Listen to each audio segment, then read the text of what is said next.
Welcome back to the Cody Felger podcast. I am your host, Cody Felger, and Andrew Thomison is with me again. We are continuing in our series looking at the Colts defense. Today we're going to talk about the linebackers, and before we do, I just wanted to clarify something, some kind of breaking news from today. The Colts announced, and Frank Reich was talking to the media and talking about how Ben Banigou, who we thought, when Colts first drafted him, they thought, Sam linebacker. We want him to play Sam linebacker. And they actually decided today that this guy's got a lot of rush, so they're going to primarily start him out at defensive end. So that could change. You never know with how the league goes, but as it stands right now, Ben Banigou is with the defensive line, so we're not going to talk about him today. If you missed our one podcast on the defensive line, we talk about Banigou in depth, so you can go back and look at that one. So first off, Andrew, I wanted to look at one of the starting linebackers from the Colts, a guy who was drafted in Chris Ballard's first year in 2017, Anthony Walker. He was a fifth-round pick of Chris Ballard. It's crazy to me. I always think about that. Anthony Walker was a fifth-round pick. I mean, this guy had a tremendous sophomore campaign, all things considered, especially playing beside, Darius Leonard, who we'll get to in a second. I mean, he had 105 tackles. He recorded a sack. He had an interception. I mean, he did a lot of good things, and I think ultimately he was a captain on that defense. And I think he really helped the defense in a lot of ways, and you even noticed it when, he didn't play in a couple games, and the Colts defense seemed a little bit lost as opposed to when he's out there. And so he's a very valuable piece. I think it's safe to say that the Colts got a steal when they selected Walker in the fifth round in 2017. And Andrew, what do you think Anthony Walker means to this Colts organization?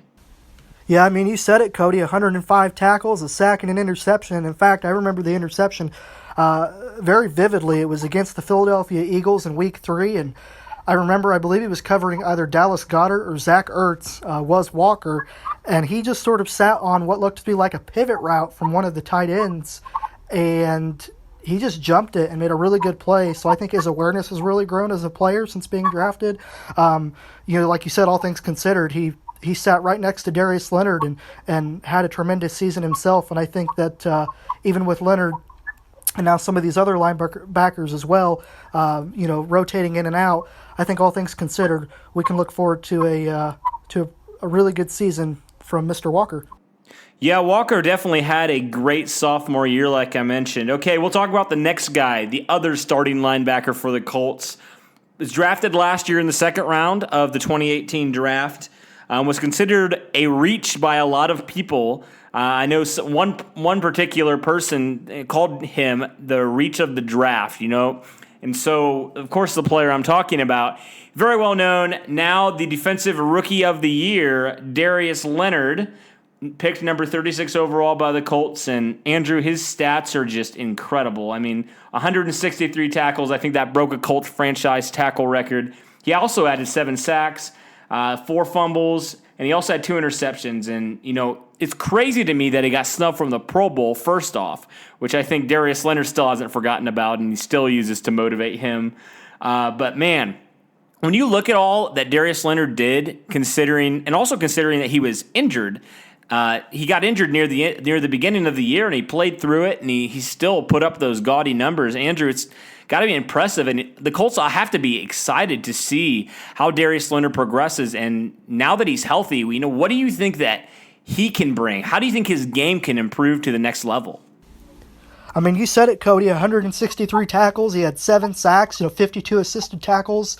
And there's a reason he has the nickname the Maniac. And I think that with him being healthy going into this season, we've only seen just a small part of what Leonard can really bring to this defensive unit. And I think that if he stays healthy throughout this season, we could potentially see even more records be broken. And we could potentially be looking at a future Hall of Famer, and that may be saying a lot for a second-year player. But if he plays like that season in and season out, I mean, without a doubt in my mind, he could easily be a future Hall of Famer. Yeah, I mean, when you talk about Darius Leonard, you just got to look at. I mean, I know he's only entering year 2, but I mean, this guy put up historic numbers in just his first season, and so I think maybe, Andrew, that's a little bit presumptuous, but I love your fandom. I love it, man. But, certainly Darius Leonard's on the right track. And so I think that if he continues to do what he does, if he continues to, improve on the little things that, he's talked about, if he does all these things, I think his lofty goal is to win the Super Bowl first off, and also to be the MVP of the league. And I think if Darius Leonard's fully healthy, if he continues to improve on the little things, I don't think it's crazy to think that he could be the MVP of the league. Okay, so the next guy we're going to look at was also drafted in 2018, except he was drafted in the 7th round. This guy was drafted 221st overall. He had 33 tackles, and he started 5 games for the Colts. He played that Sam linebacker position for them last year, and that's Matthew Adams. And I think Matthew Adams showed a few things. He wasn't on the field a ton with being that Sam linebacker position, but I think he showed some flashes in 2018, and I think the Colts are excited to see how he continues to improve going into his sophomore season as well, Andrew. I mean, yeah, with Matthew Adams, like you said, Cody, 33 tackles last season. He started 5 games, but played all 16, sort of in and out of the rotation as he was needed. And I'll go back to a quote that I saw Frank Reich say earlier today, which was players are starting to realize how difficult it's going to be to make this roster. And I think Matthew Adams has a really good chance to make the starting roster, if not at least a solid backup. But it's definitely going to be interesting to see, based on his production and what he does at camp and how he improves, if the Colts staff and personnel feels he's good enough to make the roster this season. So the next guy on our list is also a 7th round pick from 2018. He was picked a couple picks later at pick 235. His name is Zaire Franklin, and Zaire Franklin played a little bit of Sam linebacker as well, but he really didn't do a whole lot for the Colts except being on special teams and contribute that way. And so, Andrew, you mentioned it already, but do you think Zaire Franklin is a guy who could potentially make this roster in 2018? I mean, yeah, it's definitely going to be difficult. Like I mentioned earlier with the quote from Frank Reich, players are starting to realize how difficult it's going to be to make this roster. With Franklin only playing primarily special teams last season for us, I mean, I think there's talent there, but I also think because he didn't play a whole lot of snaps, I don't think it's really fair to, at least as of right now, judge whether or not he's good enough to make the roster. I think at best, a 3rd or 4th string linebacker, but I mean, like with all of our linebackers, it's going to have to come down to improvement and how they look during OTAs and training camp and coming into the preseason and this season as well. And the Colts must have felt that their linebacker position wasn't super, super deep. So this year they added a couple more guys in the draft. We'll start with this guy they drafted in the 3rd round out of Stanford, Bobby Okereke. Bobby Okereke, he's an intriguing guy. He's a very long guy, even though he's 6'1", not the tallest guy in the world, but he's really long, really athletic, and the Colts seem to really like Okereke, Andrew. Yeah, I mean, you said it, Cody. He's 6'1" and has a really, really unique wingspan, which I think could do him justice if he's to make the roster this coming season. And I think he has a really good chance to, maybe backing up Anthony Walker or Darius Leonard even, maybe over guys like Matthew Adams or Zaire Franklin, who maybe could be a 3rd or 4th string linebacker. But with Okereke, I mean, I haven't seen much of his tape from when he was at Stanford, but from what I have seen, he's pretty quick, and I could see him, like I said, being a solid backup for us at the very best this coming season. All right, well, I think I'm going to actually disagree with you in a little bit here. I think that Bobby Okereke is a very talented guy, and I think that he could challenge Anthony Walker for playing time at that Mike linebacker position. I mean, let me just read off a few stats for Okereke. I mean, he had 94 tackles last year at Stanford. He led the team, 7.5 tackles for loss, 3.5 sacks. He was the team captain in 2018, all Pac-12 honorable mention. He's been that for 2 years now, and he does a lot of good things I think the Colts like in their system. And I think he's a guy that was drafted specifically, similar to how Darius Leonard was in 2018, for this Colts system. And I think he's got a lot of the same athletic traits as Darius Leonard. And I think that he could really challenge for a lot of playing time.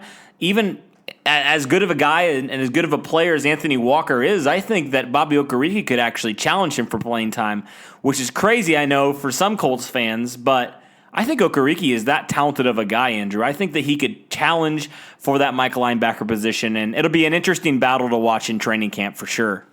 And the next guy on our list was also drafted in 2019, not really well known by a lot of people. EJ Speed out of Tarleton State was drafted in the 5th round, 164th overall. I mean, he's got the physical tools to be a good linebacker in this league. I mean, he's 6'4", 230. But I don't know a whole lot about this guy still, but the Colts seem to really, really like him. And Andrew, I know there was a story when asked about EJ Speed that the Colts said that they really didn't know a whole lot about him leading up to the draft, and it was only like a couple months prior to the draft that they saw this guy's tape, and they're like, oh my goodness, and they fell in love with him. And I think the Colts consider him a steal to find in the 5th round. And one thing I think that the Colts are really good at is finding those diamonds in the rough. You know, whether you look at Darius Leonard or Anthony Walker or Marlon Mack, those kind of guys that are mid to late round guys.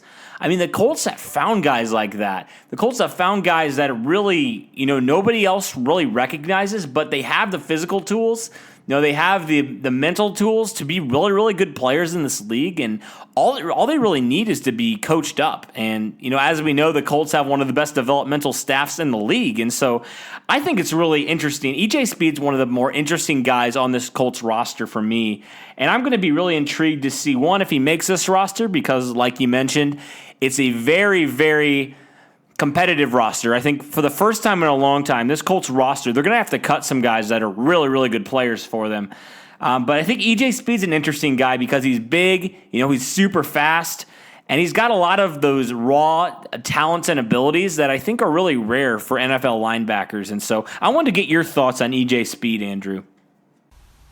I mean, yeah, when you look at a guy like EJ Speed, I think his name speaks for itself. He's got a lot of speed. There's certainly no question there. Another thing that really stands out to me as I'm looking at some of his stats here is in 2016 as a sophomore, he was the national leader in forced fumbles with 5, and he averaged half a fumble per game. But not only that, Cody, he also had 6 sacks and 13 tackles for a loss. So this is a guy that we could really keep our eye on during training camp, because I think if we're not careful, we could see a new starter at Sam linebacker. 6'4", he's got crazy good speed, and he's putting up numbers like that at Tarleton State. If he can bring that similar production to the NFL and specifically to the Colts, then, like I said, I think we could potentially see him compete for a starting position at Sam linebacker. Yeah, I think Speed's very intriguing because he has a lot of those physical attributes like we talked about, but I think the biggest thing for Speed will be, he went to Tarleton State. Can that translate now to the NFL level? And I think that's a question you always have for those small school guys like that. But it'll be interesting to see. The Colts obviously like him, so it'll be interesting to see if he makes a team and if your prediction comes true and he's this Colts starting Sam linebacker in 2019. Okay, the last guy on our list. He's a guy that kind of fell off the map. At this time last year, a lot of fans were really high on this guy. He was an undrafted free agent, picked up by the Colts in 2018, and he was Skai Moore.